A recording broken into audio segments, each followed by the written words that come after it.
इस साल की G20 की प्रेसिडेंसी इंडिया के पास थी। इंडिया के अंदर सारे जो इजलास हैं G20 के वो हो रहे हैं। इसी हवाले से दुनिया के जो ग्लोबल लीडर्स हैं जैसे कि हेड ऑफ द गवर्नमेंट हैं वो इंडिया के अंदर आ रहे हैं। इसी वजह से न्यू दिल्ली के अंदर 1,30,000 से ज्यादा जो सिक्योरिटी पर्सनल हैं वो तैनात किए हुए हैं। लेकिन दुनिया के जो दो बड़े ग्लोबल लीडर्स हैं वो नहीं आ रहे। अगर इनका नहीं आना हुआ तो मुल्क के अंदर इस वक्त इंडिया की जो वैल्यू है वो कम हो जाएगी। अब सूरत हाल क्या, सबसे पहले हैं व्लादिमीर पुतिन।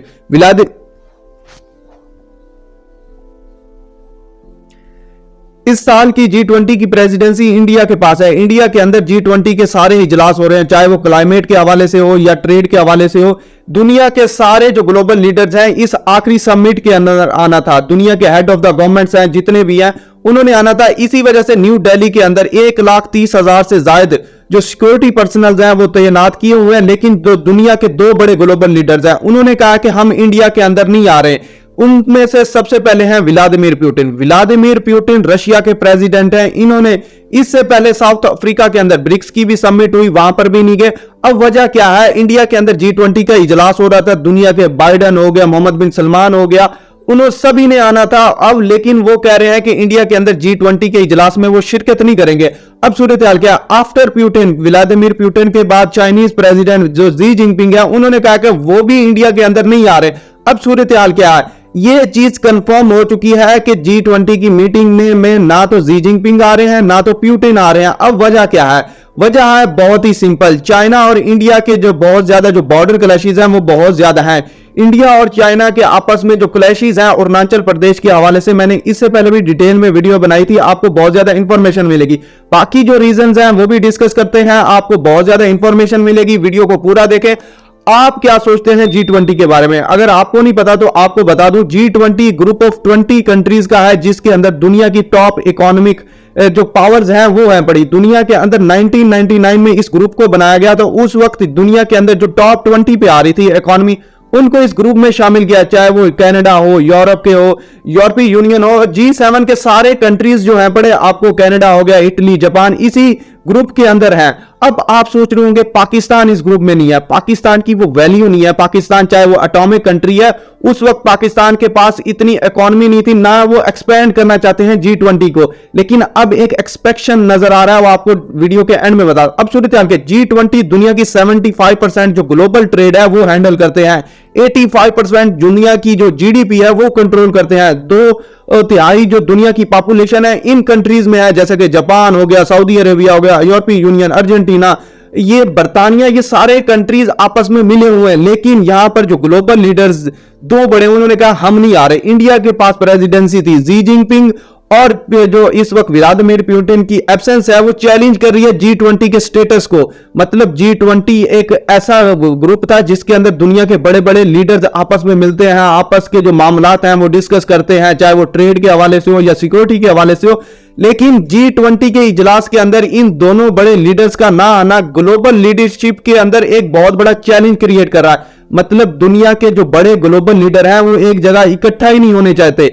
ये था सबसे पैगाम दुनिया को अमेरिका तो। और बात की जाए अमेरिका और चाइना की तो जी जिनपिंग अमेरिका के सदर जो इस वक्त बाइडन है उनसे भी मिलना नहीं चाहते थे, तो वहां पर बाइडन ने भी आना था ये पॉसिबिलिटी दिखाने के लिए कि हमारे ताल्लुकात अच्छे हैं। इसी वजह से ये नहीं है। दूसरी बड़ी वजह, इन्होंने ब्रिक्स प्लस का ग्रुप बनाया है। ब्रिक्स प्लस उस वक्त भी मैंने डिटेल से वीडियो बनाई थी, तो वो ये दिखाना चाहते हैं अब जो G20 की वैल्यू है वो खत्म हो चुकी है, इसी वजह से हम इस इजलास के अंदर नहीं आएंगे। ये दोनों लीडर्स का एक मुत्तफिका पैगाम है। असल बात यही है।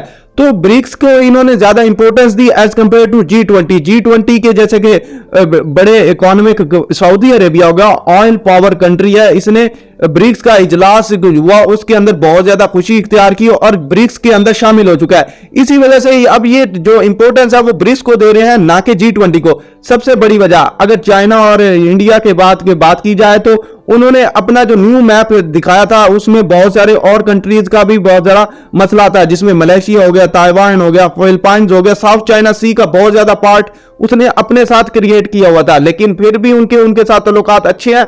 तो ये वजह नहीं है बॉर्डर टेंशन या फिर इंडिया और चाइना की आपस में क्लैशेस। असल वजह ये है, वो इंपॉर्टेंस देना चाहते हैं ब्रिक्स को, ना कि G20 को। G20 ऐसा ऐसा फेल होने जा रहा है। वहां से जो सऊदी अरेबिया है वो भी चला गया, रशिया भी चला गया, वहां से इंडिया भी G20 के अंदर है पड़ा, लेकिन ब्रिक्स के अंदर भी है पड़ा, अर्जेंटीना भी ब्रिक्स के अंदर है पड़ा। इस तरह क्या है, वो बाकी कंट्रीज के जो दुनिया के जियो पॉलिटिक्स है उनके अंदर एक टेक्टोनिक शिफ्ट आने वाली है। लेकिन जो यूएसए है, प्रो यूएसए है जो मुल्क है, इसके अंदर बहुत ज्यादा है, जो कि दुनिया की इकोनॉमिक ग्रोथ है वो हिंडर कर देते हैं। मतलब जो इकोनॉमिक ग्रोथ होती है उसके अंदर स्टॉपेज लगा देते हैं। इसी वजह से वो चाहते हैं कि दुनिया के जो ग्लोबल साउथ कंट्रीज हैं उनको लीड किया जाए, ना कि ऐसे ग्रुप जो दुनिया की पावर रखते हैं और बाकी जो ग्लोबल साउथ कंट्री है जैसे पाकिस्तान या छोटे कंट्री हो तो ग्लोबल साउथ कंट्री उनको कहते हैं, जो कि डेवलप्ड ना हो, उनको मैनिपुलेट करते हैं। दूसरी, अब रशिया की बात की जाए,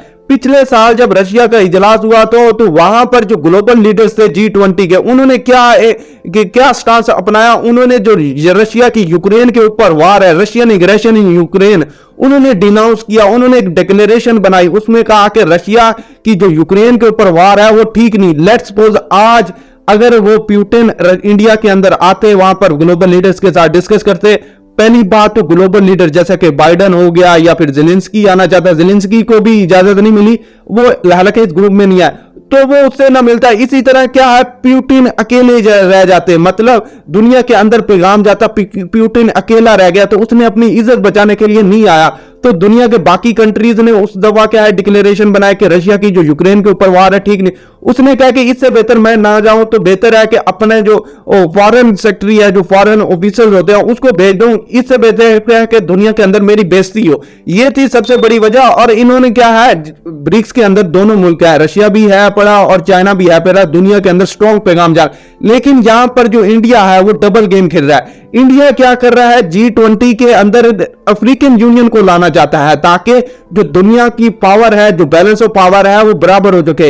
इंडिया यहां पर दो डबल गेम इस तरह कह रहा है कि वेस्ट के भी साथ है, अमेरिका के साथ भी इसके बहुत अच्छे ताल्लुकात हैं और चाइना के साथ तो इतने अच्छे नहीं है। लेकिन ब्रिक्स के अंदर जब मीटिंग हुई तो जी जिनपिंग मोदी के साथ मिले, लेकिन जो मामला है वो चेंज हो रहे हैं। अफ्रीका की ये जो जिस तरह यूरोपीय यूनियन है तो अफ्रीका की भी एक यूनियन है, अफ्रीकन यूनियन।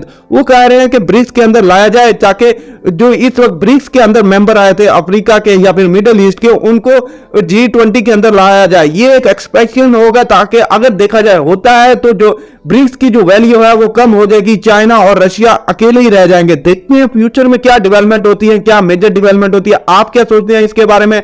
हमारे साथ जुड़े रहें, वीडियो को लाइक करें, नीचे कमेंट करें। मैं आपके कमेंट्स की बहुत ज्यादा वैल्यू करता हूं, आपको जवाब देना। की watching, stay tuned with us. मेरा ब्लेस यू, अल्लाह हाफिज।